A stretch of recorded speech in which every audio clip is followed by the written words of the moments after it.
जो साधक नैष्ठिक ब्रह्मचारी हो या सीमित ब्रह्मचारी हो, सीमित ब्रह्मचारी कुछ वर्ष बाद फिर गृहस्थ में जाना है, नैष्ठिक ब्रह्मचारी आजीवन ब्रह्मचर्य रहना है। उसको इन 21 बातों को ध्यान पूर्वक सुनना चाहिए और अपने जीवन में उतारना चाहिए। पहली बात ये समझ लो कि वीर्य, प्राण और मन तीनों का एक तारतम्य है। ये परस्पर इनका घनिष्ठ संबंध है। इनमें से एक भी बिगड़ा तो तीनों बिगड़ जाएंगे। वीर्य बिगड़ा तो प्राण शक्ति कमजोर हो जाएगी, मन चंचल, अशांत, मलिन, पाप में हो जाएगा। मन बिगड़ा तो आपके प्राण कमजोर हो जाएंगे, वीर्य स्तंभित करने की शक्ति नष्ट हो जाएगी, वीर्य रोकने की शक्ति नष्ट हो जाएगी। प्राण स्थूल हुए तो मन चंचल हो गया, वीर्य नष्ट। ध्यान रखना, चमड़े की बेल्ट पहनने वाला और चमड़े के जूता पहनने वाले को गौ हत्या का पाप लगता है। कोई भी कार्य ऐसा दुर्लभ नहीं जो हम कर न सके। हम मनुष्य हैं, भगवान के अंश हैं, हमको हारना नहीं। 1000 बार हारेंगे तो भी हम दौड़ पड़ेंगे अपने लक्ष्य की तरफ। हार कर नहीं बैठ जाएंगे कि यार 1000 बार हार गए अब क्या जीतेंगे। नहीं नहीं, हम हार को जीत में बदलेंगे, तभी बात। अगर ब्रह्मचर्य सुरक्षित है तो स्मृति, शरीर बल, सब बल जागृत हो जाएंगे। तुम अपने ब्रह्मचर्य पर ध्यान देना। जो बच्चा तुम्हें गंदी बात सिखाए वो तुम्हारे लिए बहुत दुश्मन की तरीके। ऐसे बच्चों का संग न करना। कोई गंदी बात मोबाइल से न देखना। एक मन अन्न जब हमारे उदर में जाएगा, एक मन अन्न 40 किलो, तब एक बार संतान उत्पत्ति करने योग्य वीर्य तैयार होता है। 40 किलो पौष्टिक अन्न पाने पर एक बार संतान उत्पन्न करने की क्षमता वाला सप्तम धातु प्रकट होता है। अब जो रोज 2 बार 3 बार इसको बच्चे छीन कर रहे हैं, उनको तो पता नहीं, वो अपनी जीवनी शक्ति, स्मृति सब नष्ट कर रहे हैं। अगर तुमसे कोई गलती हो जाए ना तो हम आगे खड़े हो जाएंगे। गलती करना मत, अगर गलती हो जाए तो तुम डरना मत, मुझे जरूर बता देना, मैं तुम्हें बचा लूंगा। सच्ची कहता हूं, सच्ची कहता हूं, माना आपके आचरण सही नहीं है, माना आपकी वो स्थिति नहीं है, लेकिन बच्चा बच्चा होता है। ये थोड़ी कि ज्ञानी विज्ञानी हो तो ही वो उसका बच्चा है। अगर आपने सीधे उसी स्थिति में अंदर से, वो अंदर का विषय कोई नहीं जानता, अंदर के विषय से यदि आपने जोड़ लिया श्री कृष्ण में, जैसा विजय है, विजय लिख लो, कुछ भी हो सब डिलीट हो जाएगा। हिसाब किताब पहुंचते पहुंचते केवल कृष्ण रहेगा। बोले रजिस्टर बहुत बड़ा है, बोले हाँ ले जाओ सामने, ले गए तो एक को स्याही फेरी है, ले सब कोरा कागज, केवल कृष्ण, परम पद आरूढ़ विश्वास। ये भागवतिक मार्ग, इसमें इसका प्रयोग नहीं होता है, इसमें या से प्रयोग होता है। ये आ चुकी होंगी आपके जीवन में, या आगे आ जाएंगी जो आप संभाल नहीं पाओगे। कमर में दर्द, घुटनों में दर्द, नेत्रों में कम दिखना, चक्कर आने लगा, स्मृति को परिपक्व न होना, बहुत जल्दी स्वप्न दोष हो जाना। बेमतलब क्यों अपने को नष्ट कर रहे हो? नियम लो आज से, चाहे कुछ हो जाए अपने हाथ को कंट्रोल में रखना, चाहे कुछ भी हो जाए। चाहे ऐसे नियम वाले बनो कि विश्व का कोई भी भोग आ जाए, हम भगवान के लिए त्याग मार्ग में चले तो त्याग से चलेंगे। सच्चे बनो, बादशाह बनो, गुलाम नहीं, इंद्रियों के गुलाम, मन के गुलाम नहीं। यार भगवान के अंश है हम लोग, समझो समझो भगवान के अंश है। ये गुलामी, काम, क्रोध, लोभ की करके हम कितने नरक भोग चुके। अब नहीं, अब गुरु मिल गए, भगवान का मार्ग मिल गया। और पुष्टता जिसे बल कहते हैं वो तुम्हारे वीर्य में होती है। जिसको तुम खिलवाड़ समझते हो वो खिलवाड़ नहीं, तुम्हारी जीवनी शक्ति है।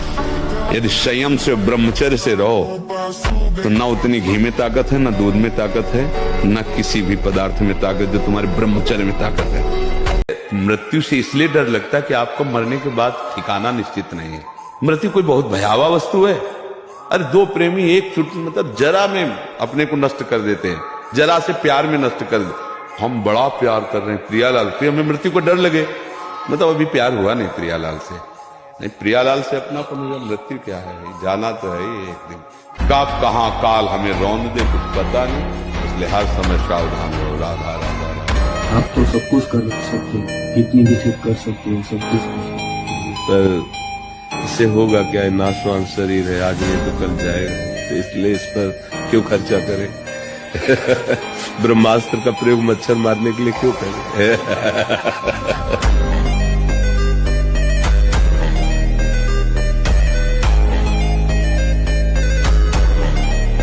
दवा कोई वर्जिश से बेहतर नहीं, नुक्सा है कम खर्च, बाला नसेन, शक्ति बढ़े, फुर्ती लहे, चोट न अधिक पिराए, अन्न पचे, चंगा रहे, कसरत सदा सहाय।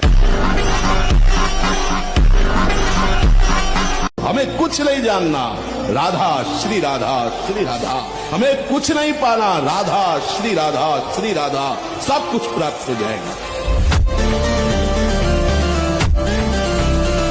ये है आज की पढ़ाई का फल नए नए बच्चों के, जहाँ विद्या विनयम ददाति, माँ को भगवान के समान मानना चाहिए। ये बात आप जरूर स्वीकार करें कि सोते समय आपको बहुत सावधान रहना है, और प्रायः गलती सोते समय करते हैं उपासक की कोई प्रपंच की बात याद करते हुए या मोबाइल देखते हुए या कोई गंदी चेष्टाओं का आपकी रात बेकार चली जाएगी। अगर गंदी चेष्टा हो गई तो सुबह भी बेकार हो जाएगी, दिन भी बेकार हो जाएगा, निरुत्साहित हो जाओगे। अगर जीवन को लक्ष्य में पहुंचाना है तो हमारी बात को मान लो, जितने लोग सुनो। पहला ब्रह्मचर्य, दूसरा कम खाना, तीसरा कम बोलना, और चौथी बात कम सोना। अगर आप मेहनत करने वाले व्यक्ति हो तो 6 घंटे पर्याप्त है, 6 को 24। ब्रह्मचर्य बहुत जोर का एक यम है। आपका जीवन ब्रह्मचर्य ही अमृत है, और आपका जीवन ब्रह्मचर्य ही नहीं मृत्यु है। परम पवित्र विचार वाला, परम पवित्र आहार वाला, परम पवित्र जब आपकी चेष्टाएं, तब इस महान शक्ति को धारण किया जाता है।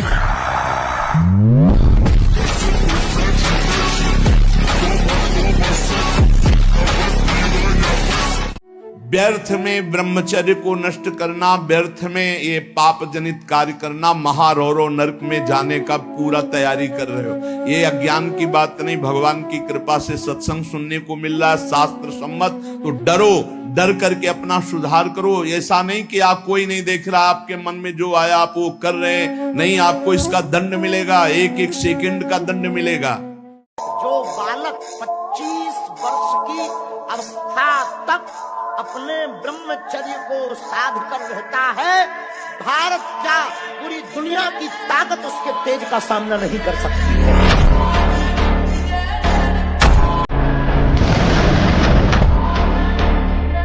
आज जो चेहरे पे चमक नहीं है, आज जो शरीर स्वस्थ नहीं, तो क्या भोजन नहीं खा रहे? क्या नहीं, सब खा रहे, पर व्यायाम नहीं कर रहे, संयम नहीं है। तो इसके कारण न चेहरे पे तेज है, न बुद्धि में प्रकाश। बुद्धि चतुर है और उसमें ज्ञान का प्रकाश नहीं है। खूब खा पी रहे हैं पर शरीर में बल नहीं है, अध्यात्म बल नहीं, क्योंकि काम आदि ने शरीर को नष्ट कर दिया है, विकारों ने शरीर पर आक्रमण कर दिया है।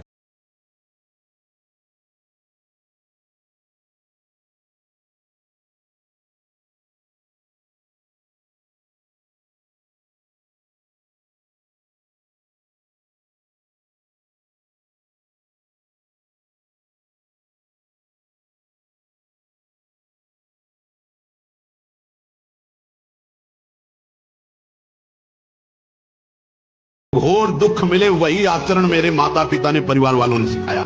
पर यहाँ धन कमाने लायक बनो, सुख सुविधाएं एकत्रित करो, हमें खूब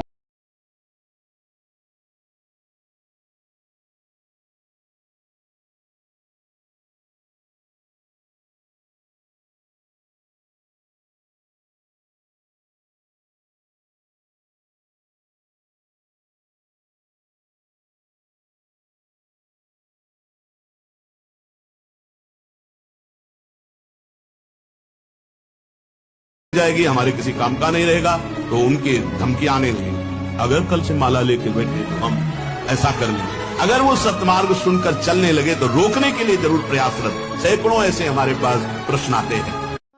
6-6 घंटे पद्मासनों पर बैठे, हिले बिना हिले डुले, भीषण कष्ट हुआ पर उसे शरीर शांत, तो सुषुम्ना नाड़ी खुली, वीर ऊर्ध्वता में प्राणायाम के द्वारा प्राणों का संयम, शरीर को व्यायाम के द्वारा स्वस्थ, आसनों के द्वारा वश में कर लेना, आहार के द्वारा पवित्र बुद्धि करना, इंद्रिय भोगों का दृश्य श्रवण संभोग इनसे दूर रहना, इंद्रिया पवित्र, तब जाके वीर ऊर्ध्वगामी होता है। उसे कहते हैं अखंड ब्रह्मचारी।